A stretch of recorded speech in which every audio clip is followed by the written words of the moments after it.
There are times when we should set aside all our usual prejudices and notions. We must not let down ties of blood, Margaya said pompously. As a result of this sentiment, at 5 a.m., they both knocked on the door of the next house and quietly walked past the astounded stare of his brother as he held the door open. Margaya's wife went straight into the kitchen to invite the sister-in-law, and Margaya stood before his brother in the hall and said, "All of you are keeping well as usual, I suppose," adding, "Balu's schooling ceremony is tomorrow morning." "Come and bless him." Oh, yes, his brother said, still somewhat dazed. "Bring yourself and all the children for a meal," Margaya said, and added, "You must not light the oven in your own house." "Come in for morning coffee." "Where is my sister-in-law?" his brother said. "There." Margaya shouted, "Sister-in-law," familiarly, as he used to do in his boyhood days. It seemed to take him back decades when he was a student coming home during the afternoon recess for rice and buttermilk. He made a move towards the kitchen, when his wife came in the opposite direction, with bowed head, showing the respect due to the elder brother-in-law. She moved off fast, giving Margaya a swift glance, which he understood. He turned and followed his wife quietly into the street. Hardly had they gone up their veranda steps when she whispered, "She will not come." "Why not?" Margaya asked. She bit her lips so and nodded, the vicious creature. "She wouldn't speak a word to me." "Why not?" "Why not?" "Why not? Don't keep saying that. She is that sort, that is all." "She used to be very kind to me in those days." Margaya's sentimentality still lingered in him, as he remembered his school days. "No one prevents you from going and asking her again." "You invited her properly, I suppose," Margaya said. She flared up, "I have abased myself sufficiently." That's all right, Margaya said, scenting danger. His brother and 7 of his children came and presided over the function. He presented young Balu with a silver box, and at the sight of it Margaya felt very proud and moved. He asked his son to prostrate himself before his uncle ceremoniously and receive his blessings, after which the boy started out for his school in a procession. Margaya's son had a special standing in the school, for Margaya was the school secretary. Teachers trembled before him, and the headmaster stood aside while he passed. They knew Margaya was a powerful man and also that he could be a pleasant and kindly man, who listened to their troubles when they met him at home to discuss small promotions or redress. He listened to them most attentively and promised to do his best, but hardly remembered anything of it next moment. This was purely a defensive mechanism. He simply could not keep in his head all the requests that people brought to him each day. The utmost he could do for them was to be pleasant to them. When they pestered him too much, he merely said, "See here, I took up this work as a sort of service for our people, but this is not my only occupation. As a matter of fact, I did not want all this business, but it was thrust upon me and they wouldn't take my refusal." He spoke like the president of a political party after an election campaign, but his place on the school board did not come to him unsought, nor was it thrust upon him. On the day he admitted Balu to the school, he realized that his son would not have a chance of survival unless he admitted himself also to the school. Within 15 days of the schooling ceremony, he heard reports that Balu was being caned almost every day, was having his ears twisted by all and sundry, and that even the school peon pushed him about rudely. He loved his son and it seemed to him that the school was thoroughly in the wrong. He went there once or twice to rectify matters and was told by the headmaster that it was all false and perhaps the boy deserved all that and more. They treated him in an offhand manner which angered him very much.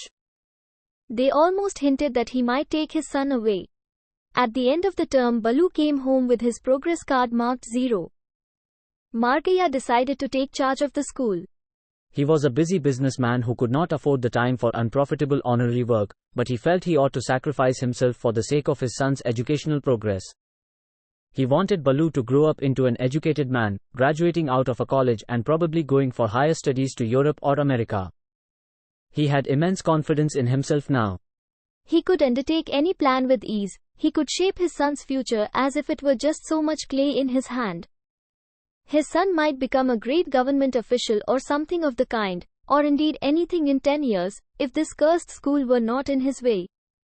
He watched for the next election time. It was a strategy of extraordinary complexity and meant expense too, but he did not grudge it.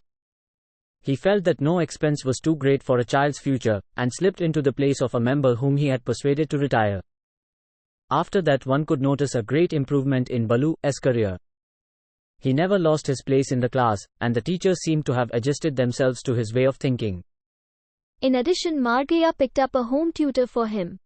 He made this selection with great astuteness. He kept an eye on all the teachers, and sounded his son himself as to whom he would like to have as teacher at home, to which Balu promptly replied, "No one." Margaya said, "You are not to say that. You must have a home teacher. Tell me whom you like most in your school." After a great deal of persuasion, the boy said, "Nathaniel." Margaya knew him to be a mild Christian gentleman whom all the children loved because he told them numerous stories, let them do what they pleased, never frowned at them even once, and taught them history and such innocuous subjects rather than mathematics. Margaya decided at once to eliminate this gentleman from his list as a home tutor. It is no good appointing a sheep to guard a tiger cub, he told himself. He suddenly asked, "Who is the teacher that beats the boys most?" "The science attender," replied the young innocent. "I don't mean him," Margaya said, "I mean among the teachers." "But the science attender says he is also a teacher." "Do you know, father, he beats any boy who doesn't call him, sir." "He does that, does he?" exclaimed Margaya angrily. "You go and tell him that he is merely a miserable science peon and nothing more, and if he tries to show off, I will cut off his tail." "Has he a tail, father?" asked Balu. "Oh, I didn't notice." He burst into a laugh, and laughed so loudly and rolled about so much that his father was forced to say, "Stop that. Don't make all that noise." The vision of the science attender with a tail behind only made Balu roll about more and more. He made so much noise that his mother came out of the kitchen to ask, "What is the matter?" "Mother," the boy screamed, "father thinks that our science teacher has a tail. The science teacher has a tail." He danced about in sheer joy at this vision, and Margaya could not get anything more out of him. The boy was too wild. He left him alone for the moment but questioned him again later and found that the teacher he most detested was Mr. Murthy, the arithmetic and English teacher. An old man who always carried a cane in his hand, shaved his head and covered it with a white turban, and wore a long coat. To Margaya it seemed to be a very satisfactory picture of a teacher. None of your smart young men with bare heads and crop, with their entertaining stories and so forth. He immediately asked Murthy to see him at his house and fixed him up at once as Balu's teacher at home and a sort of supervisor for him at school too. His own professional work was taking up more and more of his time each day. He wanted another agency to protect the interests of his son at school. Murthy was only too happy to accept this job since he earned only 25 rupees at school and the 10 rupees that Margaya arbitrarily offered him was most welcome, as was the perpetual contact he would have with the secretary of the school board day in and day out. It enhanced his status at school among his colleagues and also with the headmaster, who, if he wanted to sound the secretary's state of mind over any important question at school, called aside Murthy and spoke to him in whispers.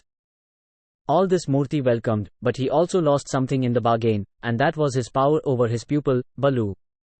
He knew that although Margaya had asked him to handle him as he would any other boy, the plan would not work. He had far too much experience with people who had an only child and a lot of money.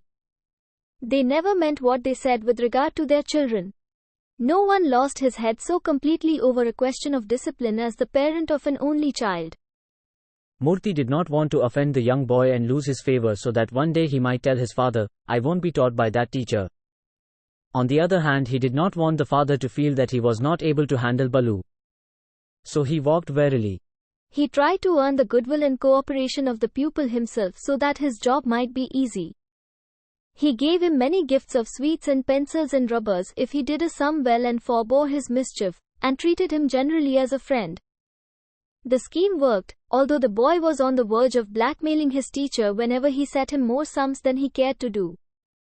But on the whole the relationship was successful and Balu progressed steadily from class to class and reached the 4th form. The teacher and the pupil were like old partners now, seasoned partners who knew each other's strong points and weak points. Margaya stuck to his school board election after election. He boasted to his friends and relations whenever he found a chance, "Balu is just 13, you know, and in 2 years."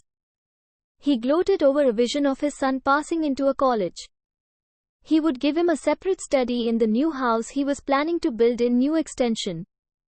He would buy table lamps with green shades. They said that a green shade was good for the eyes. He would send him to Albert Mission College, although it was at the other end of the town, far away from New Extension. He would buy him a car. People would look at him and say, "Well, there goes Margaya's son." Licky fellows, these sons of businessmen.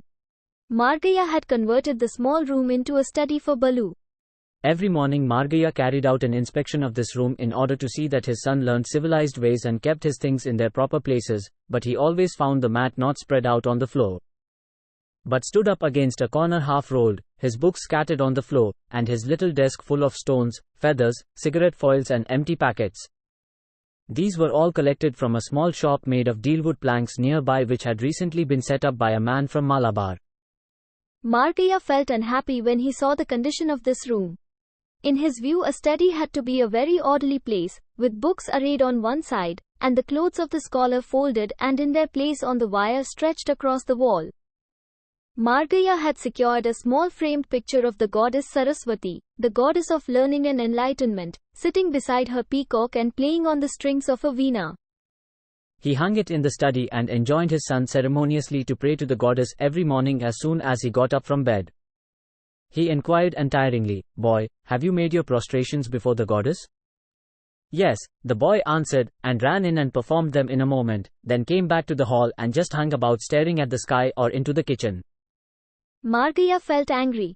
He told his son sharply, "God is not like your drill class, to go and dawdle about half-heartedly. You must have your heart in it." "I prostrated all right, father." "Yes, but your mind was where?" "I was thinking of. He considered for a moment, and added, "My lessons," knowing it would please his father. But it did not seem to have that effect. When you prostrate, you must not prostrate so fast. "How long can I lie on the floor prostrate?" the boy asked sullenly. "I can't be lying there all the time." "If you grumble so much about your duties to the goddess, you will never become a learned man, that is all," Margaya warned him. "I don't care," said the boy, very angry at the thought of an exacting goddess. "You will be called a useless donkey by the whole world, remember," Margaya said, his temper rising. "Learn to talk with more reverence about the gods. Do you know where I was, how I started, how I earned the favor of the goddess by prayer and petition? Do you know why I succeeded? It was because my mind was concentrated on the goddess." "The goddess is the only one who can." The boy cut him short with, "I know it is a different goddess you worshipped. It is that goddess Lakshmi." "I know all that from mother." Margaya felt upset by this taunt. He called his wife and asked, "Why have you been talking nonsense to this boy?" "He is saying all sorts of things." "What has he been saying?" asked the wife, wiping her wet hands on the end of her sari. Margaya was at a loss to explain. There was really no basis for his charge. He merely said, "That boy contradicts me." He turned furiously on his son and said, "It is all the same goddess. There is no difference between Lakshmi and Saraswati, do you understand?" The boy was not to be cowed. He simply said, "They are different, I know." He said it with an air of finality. Margaya asked, "How do you know? Who told you?" "My master." "Who? Murthy?" "I will speak to that fool. If he is putting obstinate ideas into your head, he is not fit to be your teacher." Then he added, "Tell me as soon as he comes tomorrow or this evening." "But you won't be at home when he comes," said the boy. "Let him wait for me." "Tell him he must see me," said Margaya. "All right," said the boy. Margaya then ordered him out, with, "You can go and do your sums now. Don't waste the precious hours of the morning." Balu ran off with great relief to his study and read a page out of his geography at the top of his voice so that all other sounds in the house were drowned. He went to school trembling with the joyous anticipation of carrying a piece of unpleasant news to his teacher. The moment he sighted him, he cried, Sir, my father has asked you to wait for him this evening." The teacher's face turned pale. Why? He stammered nervously. There were some boys watching them, and he said, "Go away, boys, attend to your work. Why do you stand and gape?" as sternly as he could. He then took Balu aside and said, "Tell me, boy, why does your father want me to see him?" "I don't know, sir," Balu replied, enjoying the occasion completely. "I don't know, sir." He shook his head, but his eyes were lively with mischief and suppressed information. The teacher tried to frighten him. "Should you not ask him why he wants to when somebody says he wants to meet somebody else? Must you be taught all these elementary things?" "Oh, my father cannot be asked all that. He will be very angry if he is questioned like that. Why should I be beaten by him, sir?" "Do you want me to be beaten by him, sir?" The teacher took him privately under the tamarind tree and begged, "See here, what exactly happened today? Won't you tell me? Won't you tell your teacher?" He sounded melodramatic, and Balu started bargaining. "I couldn't do any sums this morning." The teacher assured him that he would condone the lapse. And then Balu went on to the next bargaining point, by which the teacher himself should do the sums and not bother Balu except to the extent of showing him what marks he had obtained for them. When it was granted, Balu demanded, "You promised me bharfi. I must have it this afternoon, sir." "You will surely get a packet from me this afternoon," said the teacher affably. After all this, Balu told him the reason why his father wanted to meet him. The teacher cried, "I say, whatever made you speak this? "Have I ever mentioned to you anything about Lakshmi or anything of the kind? My father asked who told me all that, and so I had to say it was you," said Balu, with obscure logic.